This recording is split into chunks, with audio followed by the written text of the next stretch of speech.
এসডিএমটির তরফ থেকে সবাইকে প্রণাম জানিয়ে আমি শিবপুর রাস্তার সম্পর্কে কিছু তথ্য তুলে ধরছি আপনাদের সাথে।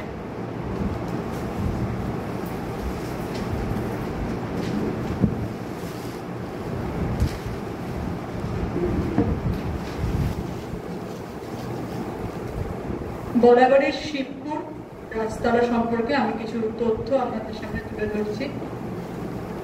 রাঢ়বঙ্গীয় অঞ্চল ভাগীরথীর পশ্চিম দিকে পোগলা গাছে মোড়া আটিশাওড়া গ্রামটি, বর্তমান যেটি বরাবরের শিবপুর। চারপাশে নিবিড় ঘন জঙ্গল, তার মাঝে সেই সময়ের একমাত্র যোগাযোগের মাধ্যম ছিল নৌকা। সেই নৌকা তৈরি ও মেরামত হতো এই অঞ্চলে। তবে সেই সুদূর ঐতিহ্য আজও বহন করে নিয়ে চলেছে শিবপুরের রাস্তাটা। এই স্থানে হুগলি জেলার বলাগড় ব্লকে কাটোয়া ব্যান্ডেল রেলপথে বলাগড় নামক স্টেশন। আনুমানিক 1500 থেকে 1600 খ্রিস্টাব্দে হিন্দু ব্রাহ্মণ্য ধর্ম রক্ষার্থে নদিয়া পরিত্যাগ করে চলে এলেন ঘন অরণ্য ও বন্য পশু ও দস্যু আবৃত এই আটিশাওড়া গ্রামে স্ত্রী পুত্র সঙ্গে নিয়ে বলরাম শর্মা ঠাকুর বন জঙ্গল পরিষ্কার করে স্থাপন করলেন জনপদ। বাসগৃহের নিরাপত্তার জন্য চারদিকে গড় খনন করলেন। তাই থেকেই তার নামে সেই স্থানের সঙ্গে যুক্ত হয় বলরামগড় অর্থাৎ বলাগড়। তারপর ধীরে ধীরে বসতি হতে থাকে, বৈষ্ণব ধর্মের মানুষের আখড়া তৈরি হয়। তবে জেলে, গোস্বামী, নাপিত, তাঁতি এবং বিভিন্ন সম্প্রদায় নিজ নিজ পল্লীতে বসতি স্থাপন করেন। একদা নদিয়া জেলার উলাবিনগরের মুস্তাফি উপাধিপ্রাপ্ত ঔরঙ্গজেবের থেকে প্রাপ্ত হয়েছিলেন অনন্তরাম এবং তার ভ্রাতা রঘুনন্দ মিত্র মুস্তাফির আগমন ঘটে।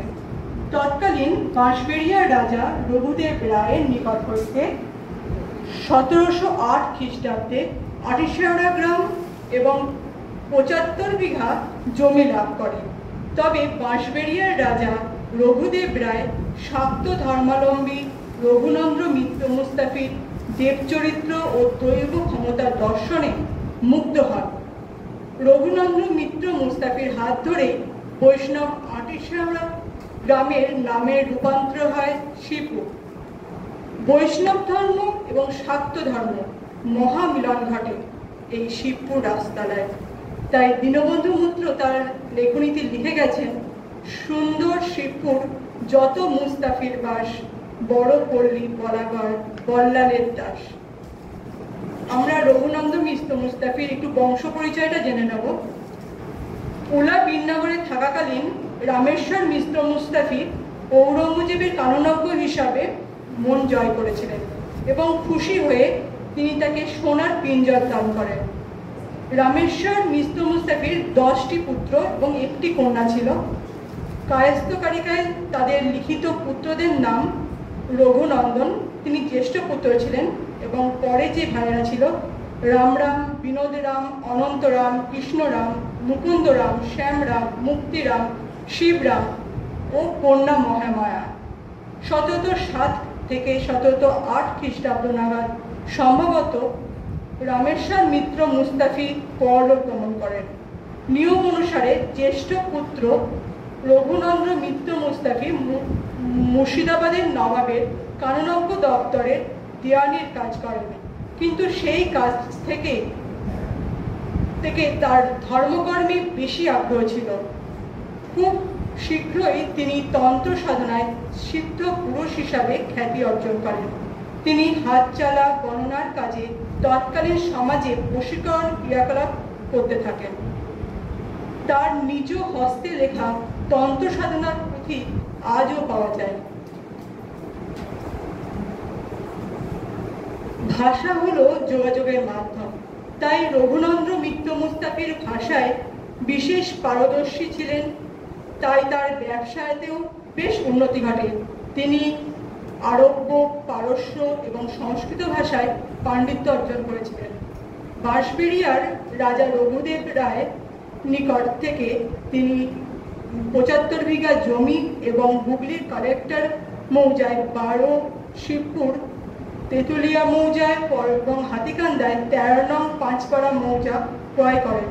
সদ্য উলা থেকে আগত রঘুনন্দ্র মিত্র মুস্তাফি নতুন গড় খনন করে বাড়ি প্রতিষ্ঠা করেন।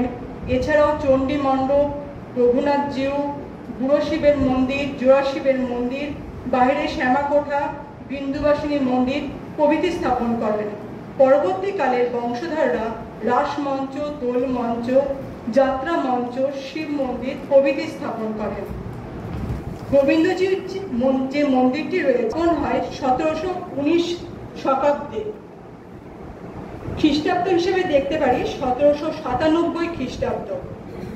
তৈরি করেছিলেন রামনিধি মুস্তাফি। মন্দিরটি একচূড়া বিশিষ্ট দক্ষিণমুখী সম্মুখে দালান নির্মিত মন্দির। কৃষ্ণ প্রস্তর নির্মিত গোবিন্দজিউ, অষ্টধাতু নির্মিত শ্রী রাধা, অতীতের রাধা চুরি হওয়ায় অষ্টধাতুর মূর্তি স্থাপিত হয়। গোবিন্দজিউর পাদপদ্মে খোদিত রঘুনাথ মিত্র দাসস্য। মাঘী পূর্ণিমায় গোবিন্দদেবের জন্মতিথি। এই সময় গোবিন্দদেবের জন্য মোয়া উৎসর্গ করা হয়। এছাড়াও প্রতিদিন ৫ সের চাউলের নৈবেদ্য এবং রাত্রে দুগ্ধ, ক্ষীর, খই, ইক্ষ, গুড় দিয়ে পুজো দেওয়া হয়।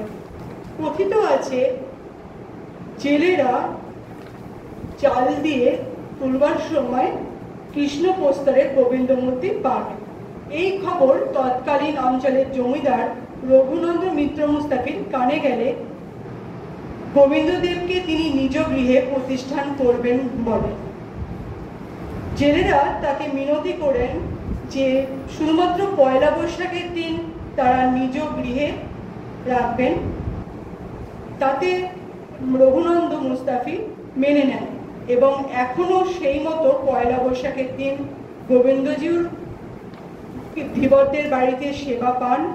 তবে গোবিন্দদেবের স্নানযাত্রা, রাসযাত্রা, ঝুলন, অষ্টমী, দোল উৎসব উপলক্ষে বিশেষ পুজো হয়। সম্ভবত রঘুনন্দের স্ত্রী বৈষ্ণব ধর্মাবলম্বী থাকার জন্য এই গোবিন্দজিউর মন্দির তৈরি হয়েছিল।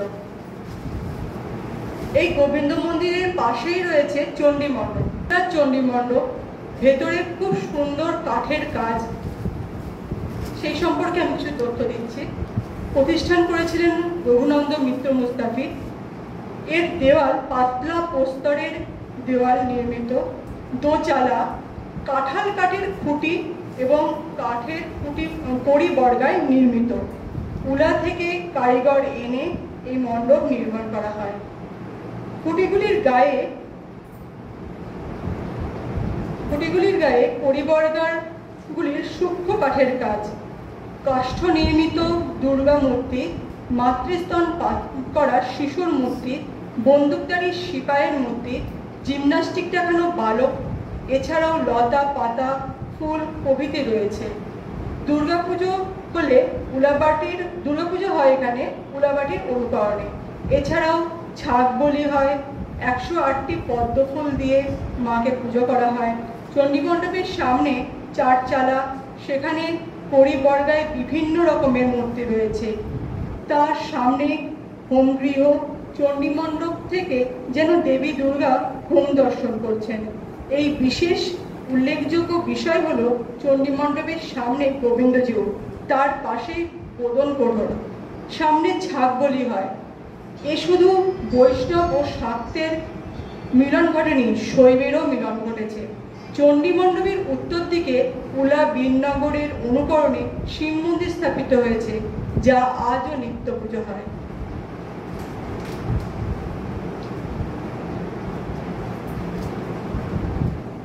প্রবেশপথেই আমরা দেখতে পাবো জোড়া শিবের মন্দির, যেটি স্থাপন হয়েছিল ১৭২২ শতাব্দ, ১৮০০ খ্রিস্টাব্দ, বঙ্গাব্দের ১২৬০। প্রতিষ্ঠান করেছিলেন দুর্গাচরণ মিত্র মুস্তাফি।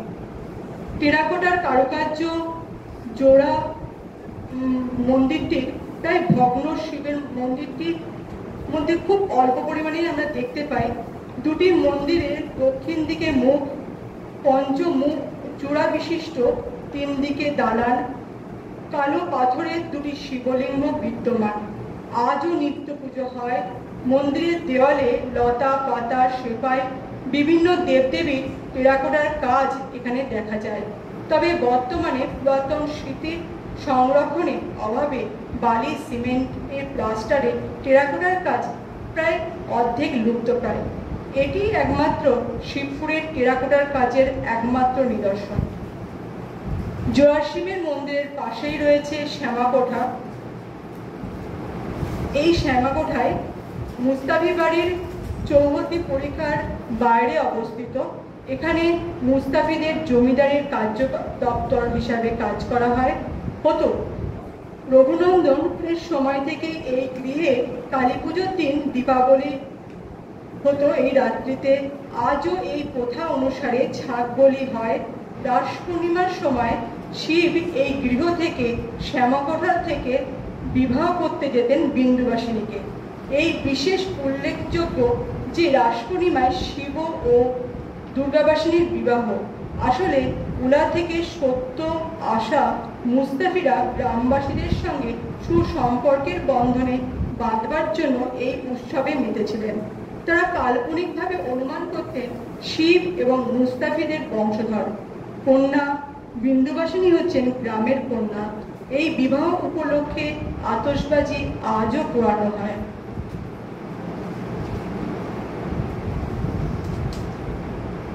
বুড়ো শিবের মন্দির মুস্তাফি বাড়ির উত্তর পূর্ব কোণে গড়ের ঠিক বাইরে ছোট্ট একচালা কোঠা ঘর, তাতেই বিদ্যমান বুড়ো শিব। এই স্থানে বুড়ো শিব বাবা তারকনাথেরও প্রাচীন বা সমসাময়িক। কথিত আছে রঘুনন্দন মিত্র মুস্তাফির একটি গাভী প্রতিদিন বনের মধ্যে গিয়ে নিজ স্তন থেকে দুগ্ধ দান করত। ফলে গাভী গৃহে দুধ দিত না। তখন রঘুনন্দ গণনার মাধ্যমে জানতে পারেন ওই স্থানে প্রচ্ছন্ন শিব আছে। উদ্ধার কার্যের সময় রঘুনন্দ স্বপ্নাদেশ পান, আমাকে খুঁড়ে তুলতে হবে না। তবে বহু যুগ পূর্বে বুড়ো শিব বাটির উত্তর, দক্ষিণ, পশ্চিম দিকে শিবলিঙ্গ ছিল, বর্তমানে লুপ্তপ্রায়।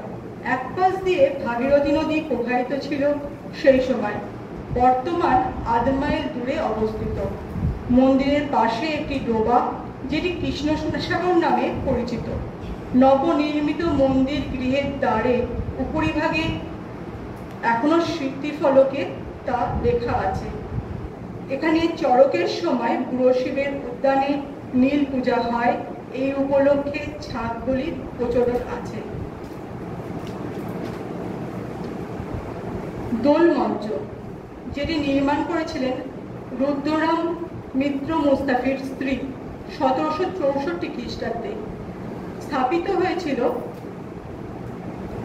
মুস্তাফি বাড়ির পূর্ব দিকে সরকারি রাস্তার পাশে অবস্থিত। রাস্তা থেকে 10 ফুট উচ্চতায় এই দোল মঞ্চ স্থাপিত, 24টি স্তম্ভের ওপর নির্মিত। দোল উৎসবে গোবিন্দজিউ থেকে রাধা কৃষ্ণের যুগল মূর্তি এই দোল মঞ্চে আনা হয়। সারা দিন দোল খেলার মধ্য দিয়ে ভক্তবৃন্দ প্রভুর চরণে আবির প্রদান করেন। সন্ধ্যার সময় রাধাকৃষ্ণকে আবার নিজ মন্দিরে স্থাপন করা হয়। দোল মঞ্চের অপর দিকেই রয়েছে বারোয়ারির রাস, যেখানে প্রচলিত রাস হয়ে থাকে। একদিকে দোল মঞ্চ, বিস্তীর্ণ খোলা মাঠ, তার পাশে 1 বিঘে জমি, তার অপর দিকেই বারোয়ারি গৃহ, তার পাশে শিব মন্দির। এই বারোয়ারি গৃহ রাস পূর্ণিমার 3 দিন জগদ্ধাত্রী এবং 2 পাশে কার্তিক গণেশ নিয়ে দেবী প্রতিমার পুজো করা হয়। পুজোর শেষ দিন মোষক ছাগ বলির প্রথা আজও প্রচলিত। এই পুজোকে কেন্দ্র করে 3 দিন ব্যাপী যাত্রা হয়, তরজা গান হয়, বিভিন্ন লোক অনুষ্ঠান হয়। মাসখানেক জুড়ে এই মেলা থাকে। মুস্তাফিগণ এই বারোয়ারির প্রতিষ্ঠাতা। 1846 খ্রিস্টাব্দে কলকাতার রিভিউ পত্র থেকে গুপ্তিপাড়ার অনুকরণে উলা, চাকদা, শিবপুর বারোয়ারির প্রবর্তন হয়েছিল। সেই দিক থেকে শিবপুর বারোয়ারি অন্যতম প্রাচীন বারোয়ারি। তবে বর্তমানে এই বারোয়ারির দায়িত্ব গ্রামবাসীর ওপর ন্যস্ত আছে। ফলে প্রতিযোগিতায়, যাত্রা, বিচিত্র অনুষ্ঠান এবং বিভিন্ন মনোরঞ্জন করা খেলার সামগ্রী দেখতে পাওয়া যায়। বিভিন্ন বর্ণের মানুষ মিলেমিশে এই মেলায় যোগদান করে। উপসংহারে আমরা বলতে পারি, রঘুনন্দন মিত্র মুস্তাফির হাত ধরে গড়ে উঠেছিল শিবপুর গ্রামকে একটি ঐক্যবদ্ধ করেছিলেন তন্ত্র সাধনার মধ্য দিয়ে। তিনি একই ক্ষেত্রে বৈষ্ণব ধর্ম, শাক্ত ধর্ম এবং শৈব ধর্মকে প্রতিষ্ঠান করেছিলেন শান্তিপূর্ণভাবে। তিনি জাতিতে বিভিন্ন জাতি যেমন কর্মকার, বেনে, শেঠ, ভট্টাচার্য, ব্যানার্জি, চ্যাটার্জি মধ্যে মেলবন্ধন তৈরি করেছিলেন এই বিন্দুবাসিনীর পুজোর মাধ্যমে।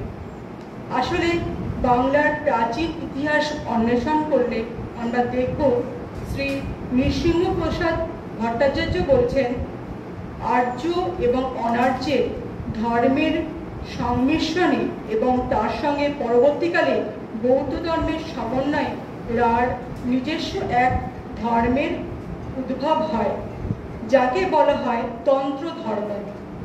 রঘুনন্দনের 7 পুত্রদের নাম বিজয়রাম, জানকীরাম, সুন্দররাম, আনন্দরাম, কেশবরাম, কনকরাম।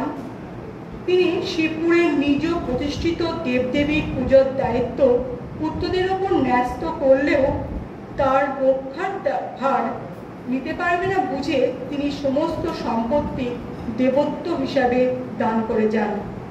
এই দূরদৃষ্টিতার কারণে আজও মহা সংগ্রামে পুজো পার্বণ শান্তিপূর্ণভাবে নিষ্ঠার সঙ্গে পালিত হয়। মুস্তাফি বংশের কিছু মানুষ আজও এই গ্রামে বসবাস করেন। দুর্গাপুজোর সময়, রাসের সময় ওনারা এখানে আসা যাওয়া করেন এবং অনুষ্ঠানে যোগদান করেন।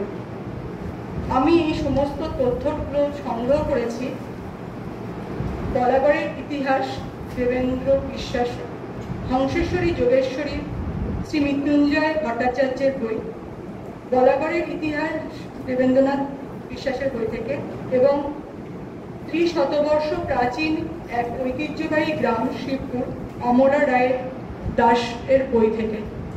এছাড়াও স্যার আমাকে খুবই হেল্প করেছেন, সঙ্গে করে নিয়ে ছবি তোলা, যেগুলো আমি দেখাতে পারলাম না, তো জিনিসগুলো সম্পর্কে আগ্রহ তৈরি করা, এই বলে আমি আমার বক্তব্য রাখছি।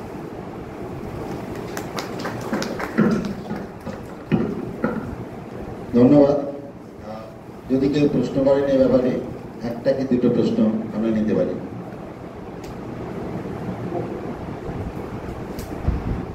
পীযূষ বাবু,